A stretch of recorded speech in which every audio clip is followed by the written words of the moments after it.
മര്യാദക്ക് വീട്ടിൽ ടെസലേഷൻ വരച്ചോണ്ടിരിക്കുന്ന ഇന്നെ ഇത്താത്താൻ്റെ വീട്ടിലേക്ക് നോമ്പറക്കാൻ വിളിച്ചിട്ടുണ്ടെന്നും പറഞ്ഞാണ്ട് 6:15 ഞങ്ങൾ ഇറങ്ങി. വന്നിറങ്ങിട്ട് കാത്തു നിൽക്കാൻ കേട്ടോ ആൾക്കാർ. പിന്നെ സാധനം ഇവിടെ എല്ലാം സെറ്റ് ചെയ്യുന്നു. പിന്നെ അധികം അങ്ങോട്ടും ഇങ്ങോട്ടും തിരിയാനുള്ള സമയമൊന്നും ഇല്ലായിരുന്നു കേട്ടോ. കറക്റ്റ് ടൈമിനാണ് ബാങ്ക് കൊടുത്തത്. നമ്മൾ നോമ്പൊക്കെ തുറന്ന് പിന്നെ നിഫും മിന്നും കടയിൽ പോയി എന്തൊക്കെയോ കുറച്ച് പഴങ്ങളൊക്കെ വാങ്ങി കൊണ്ടുവന്നിട്ടുണ്ടായിരുന്നു. അപ്പോൾ പിന്നെ അതായിരുന്നു പിന്നത്തെ പരിപാടി.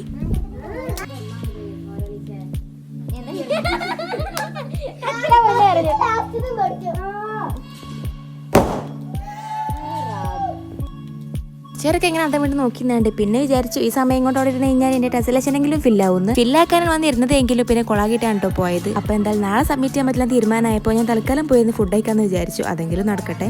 അങ്ങനെ പിന്നെ എല്ലാവരും കിടക്കാനുള്ള ഓരോ തന്ത്രപ്പാടിലായിരുന്നു കേട്ടോ. ഡിഫറെൻറ്റ് ടൈപ്പ് ഓഫ് സൈക്കോസിനെ നിങ്ങൾക്ക് ഇവിടെ കാണാൻ പറ്റും. ആ ലൈറ്റ് പോയ മണ്ട കിട്ടുമെന്ന് പറഞ്ഞപ്പോൾ അതോട് ഓഫാക്കി. അങ്ങനെ പിന്നെ നല്ല കാറ്റൊക്കെ കണ്ടപ്പോൾ വിൻഡോസൊക്കെ തുറന്നിട്ട് കിടന്നുറങ്ങി. രാവിലെ എഴുന്നേറ്റ്. നോമ്പായതുകൊണ്ട് പിന്നെ നമുക്ക് കാര്യമായിട്ട് ഫുഡ് കഴിക്കാനൊന്നും ഇല്ല. എനിക്ക് ക്ലാസ്സും ഉണ്ട്. സോ നമ്മൾ നേരെ വീട്ടിൽ പോകും.